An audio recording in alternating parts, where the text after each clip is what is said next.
প্রাচীনকাল থেকে চন্দ্রগ্রহণ এবং সূর্যগ্রহণ একটি অলৌকিক বিষয়। একসময় মানুষ এটাকে অলৌকিক ঘটনা বা দেবতার অসন্তুষ্টের ফল বলে মনে করত। তবে আজ বিজ্ঞান আমাদেরকে পরিষ্কারভাবে বুঝিয়ে দিয়েছে কেন এবং কিভাবে এই মহাজাগতিক ঘটনাগুলি হবে। এই ভিডিওতে আমরা চন্দ্রগ্রহণ এবং সূর্যগ্রহণ এবং এর প্রভাব বিস্তারিত বৈজ্ঞানিক ব্যাখ্যা আলোচনা করব। চন্দ্রগ্রহণ তখনই হয় যখন পৃথিবী, সূর্য এবং চন্দ্র একই সরলরেখায় আসে এবং পৃথিবী চাঁদের উপর ছায়া ফেলে, অর্থাৎ পৃথিবী চন্দ্র ও সূর্যের মাঝখানে চলে এলে চাঁদের উপর সূর্যের আলো পৌঁছাতে পারে না এবং তখনই চন্দ্রগ্রহণ হয়। কিন্তু যখন পৃথিবী চন্দ্র ও সূর্যের মাঝখানে চলে আসে তখন চন্দ্রের আলো সূর্যের উপর সরাসরি পৌঁছাতে পারে না, ফলে চাঁদ আংশিক বা সম্পূর্ণ ঢেকে যায়। চন্দ্রগ্রহণ শুধুমাত্র পূর্ণিমা তিথিতে ঘটে, কারণ তখনই চাঁদ পূর্ণভাবে আলোকিত হয়, পৃথিবীর ছায়ার মধ্যে প্রবেশ করতে পারে। পূর্ণ চন্দ্রগ্রহণ তখন চাঁদ পুরোপুরি পৃথিবীর মধ্যে ঢুকে যায়, তখন পূর্ণ চন্দ্রগ্রহণ ঘটে। এটা সাধারণত কয়েক ঘন্টা পর্যন্ত স্থায়ী হয় এবং ওই সময় চন্দ্র লালচে তামাচের রূপ ধারণ করে, যা ব্লাড মুন নামে পরিচিত। আংশিক চন্দ্রগ্রহণে তখন পৃথিবী একটি অংশ ঢাকা পড়ে, তখন আংশিক চন্দ্রগ্রহণ হয়। তখন চাঁদের কিছু অংশ উজ্জ্বল থাকে এবং কিছু অংশ অন্ধকার হয়ে যায়। উপছায়া চন্দ্রগ্রহণ যখন চাঁদ কেবল পৃথিবীর ছায়া অঞ্চলের মধ্যে প্রবেশ করে এবং সম্পূর্ণ অন্ধকার হয় না। এই গ্রহণ সাধারণত খালি চোখে বোঝা যায় না। চন্দ্রগ্রহণ এবং সূর্যগ্রহণ কবে ঘটে?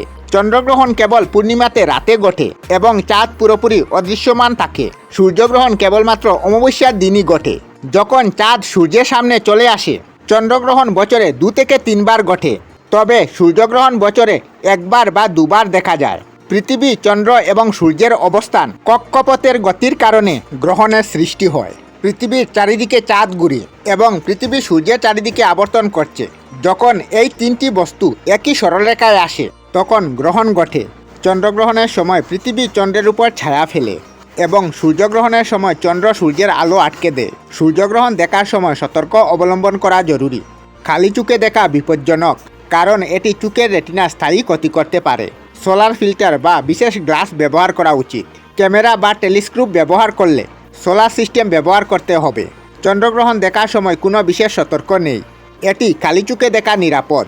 চন্দ্রগ্রহণ এবং সূর্যগ্রহণের সাংস্কৃতিক এবং কুসংস্কার বিভিন্ন সংস্কৃতিতে অলৌকিক বা অশুভ বলে মনে করা হতো।